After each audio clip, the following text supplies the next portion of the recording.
কেমন আছেন আপনারা? আশা করি ভালোই আছেন। তো আরেকটা ভিডিওতে আপনাদের সবাইকে সুদূর আমন্ত্রণ জানাচ্ছি। আর প্লিজ আমার চ্যানেলটাকে সাবস্ক্রাইব করবেন। আর ভিডিও ভালো লাগলে লাইক, শেয়ার অ্যান্ড সাবস্ক্রাইব। আর আজকের ভিডিওতে আমি আপনাদের দেখাবো আমি আমার ফ্রিজটা ক্লিন করছি। তো ফ্রিজটা কিভাবে ক্লিন করছি তা দেখাচ্ছি। কিন্তু ফ্রিজ ক্লিন করার আগে একটা অবশ্যই কথা বলে রাখি যে ফ্রিজ ক্লিন করবার আগে খেয়াল রাখবেন যাতে ওই তাড়াহুড়োর মধ্যে দিয়ে না কোনো অনেক সময় ভুল হয়ে যায় যে ফ্রিজের প্লাগটা খোলা হয় না, সুইচটা বন্ধ করা হয় না। তো সুইচ বন্ধ করে প্লাগ খুলে তারপরে শুরু করবেন, তাহলে ওই শর্ট হওয়ার কোনো রিস্ক থাকে না। অনেকটা ভিডিওতে আমি দেখেছি এইভাবে শর্ট হয়, তো আমি সবসময় খেয়াল করে খুলে রাখি। তো কী জন্য ফ্রিজটা ক্লিন করছি, ফ্রিজটা অনেক দিন হয়ে গেছে ক্লিন করিনি। আর কালকে ভুলবশত ফ্রিজে একটা ফ্রুট কালার রেখেছিলাম গুলে, আর ওই ফ্রুট কালারটা পড়ে গেছে নিচে, তো পুরো উপরটা ভরে গেছে। তাই ভাবলাম উপরটা যখন ক্লিন করছি নিচেরটাই নোংরা হয়ে গেছে, প্রায় 15 দিন হয়ে গেল ফ্রিজটা ক্লিন করিনি। তাই ভাবছি ফ্রিজটা একটু ক্লিন করে নিই। আর তারপর ভাবলাম যখন ক্লিন করছি তাহলে একটা ভিডিওই রেকর্ড করে ফেলি, আপনাদের সাথে কথা হয়ে যাবে আর আমার ক্লিনিংটাই হয়ে যাবে। তো আপনারা যে যেখান থেকে দেখছেন প্লিজ আমার ভিডিওটাকে একটু লাইক, শেয়ার অ্যান্ড সাবস্ক্রাইব করবেন, আমার চ্যানেলটাকে সাবস্ক্রাইব করবেন। আর বলবেন কীভাবে কিছু অন্য কিছু ইমপ্রুভ করব কি না, কিছু কী লাগবে কি না, কারণ আমি সব কিছু তো জানি না। যদি আপনাদের পছন্দ অপছন্দগুলো অবশ্যই কমেন্টে জানাবেন। তো এখানে দেখেন আমি ওই ভেজিটেবলের বাস্কেটটা এখান থেকে সরিয়েছি, আর সরাতে মাত্র অনেকটা নোংরা হয়ে আছে, তো এটা আমি পরিষ্কার করছি।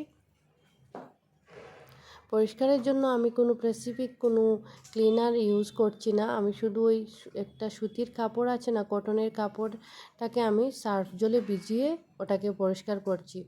মানে এত বেশি জলও ইউজ করছি না, একটু শুকনা শুকনা করে পরিষ্কার করে নিচ্ছি। দেখবেন পরিষ্কার কি হয় কি না। আমি প্রথম ভাবলাম যে পরিষ্কার হবে কি না, তারপর একবার ভাবলাম না ঠিক আছে করে দেখি, যদি হয় না তাহলে কোনো ক্লিনার ইউজ করে নেব। তারপরে দেখছি যে হচ্ছে। দেখুন তো, বা একবার পরিষ্কার করতেই কি সুন্দর হয়ে গেছে, তাই না? এইভাবে আপনারাও করতে পারেন। আমি একবার করেছি, করে যখন দেখেছি আমি নিজে নিজে ভাবছি যে ওটা তো হয়ে গেছে খুব সুন্দর করে। আমি তো ভাবলাম যে ক্লিনার লাগবে, যেভাবে লেগেছে। তারপর না, একটু একটু সব কিছু লেগে, এইদিকে তো কিছু হয়নি, শুধু একটু ওই নোংরা হয়েছে। তো এগুলো আমি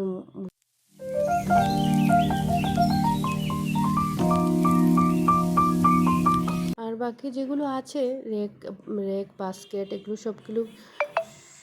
সবগুলোকে আমি ওই ডিশবার আছে না ওইটা দিয়ে ক্লিন করব। ওইখানটায় ওইটাতে পড়েছে যা পড়ার, মানে যে ফ্রুট কালারটা, ভাবলাম ওইটা পরিষ্কার করব, তাহলে পুরো ফ্রিজটাই পরিষ্কার করে নিই। একটা করে করে কী হবে, এমনিতে তো করতে হবে, তাই এই ডিশবার দিয়ে আমি করে নিচ্ছি। তারপর ওটাকে একটা শুকনো কাপড় দিয়ে সবগুলো মুছে দিয়ে রাখবো। আপনি চাইলে একটু সময় রেখে রৌদ্রে শুকাতেই পারেন। আমি একটু বাইরে সময় রাখিনি, কারণ আমার ফ্রিজে অনেক জিনিসগুলো ছিল না, তো ওগুলো খারাপ হয়ে যেতে পারে। তার জন্য ভাবলাম যে করে নিই, করলেই তো শেষ হয়ে যাবে, তাই করে নিচ্ছি।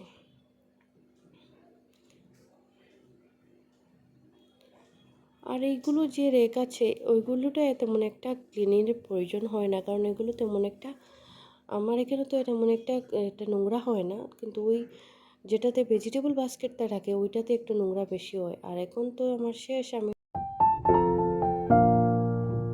যাবো, তার জন্য আমি এটা করে নিয়েছি। তো আপনারা দেখছেন এখন আমি সবকটাকে একটু সেট করে রেখে দিই।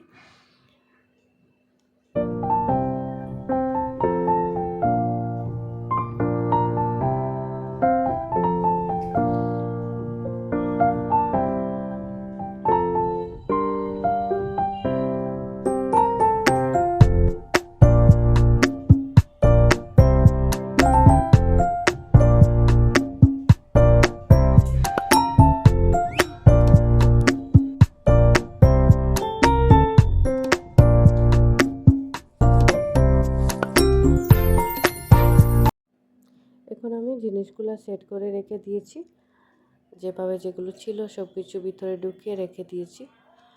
দেখতে ভারী সুন্দরই লাগছে। কাজের মধ্যে থাকতে না থাকতেই হঠাৎ ডোরবেলটা বেজে উঠলো।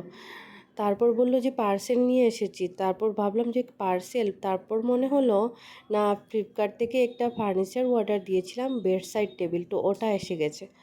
তারপর চেক করে দেখি, মা, এত বাড়ি এসেছে, এত সুন্দর! আমি তো ভাবতেই পারিনি যে 649 টাকা দিয়ে এত ভালো জিনিস পাওয়া যাবে। আমি তো ভেবেছিলাম এটা একটা নর্মাল হবে বা নরম কোনো প্লাইউড দিয়ে বানিয়ে হবে। তারপরে এখানে দেওয়া ছিল যেভাবে, ওইভাবে আমি লাগিয়ে নিচ্ছি। খুব এক্সাইটেড ছিলাম দেখবো কীভাবে, কিন্তু এটার যে উডটা ছিল এটা খুব হেভি ছিল, মানে আমি নিজে উঠাতে পারছিলাম না, এত হেভি, এত হেভি ছিল এটা। তারপর আমি ফিক্সড করে রেখেছি পুরোটাই, যে ভাবছি যে হাজব্যান্ড আসবে তারপর করবে, আমি নিজে থেকেই করে নিই, দেখি পারে কি না। তারপরে দেখলাম না, পারে, সবই তো হচ্ছে, তাহলে আর অপেক্ষা করব কেন। তো আজকের ভিডিওটা এখানেই শেষ করব, আর অন্য ভিডিওতে আবার কথা হবে। প্লিজ আমার ভিডিওটা পছন্দ হলে একটা লাইক, শেয়ার অ্যান্ড সাবস্ক্রাইব করবেন।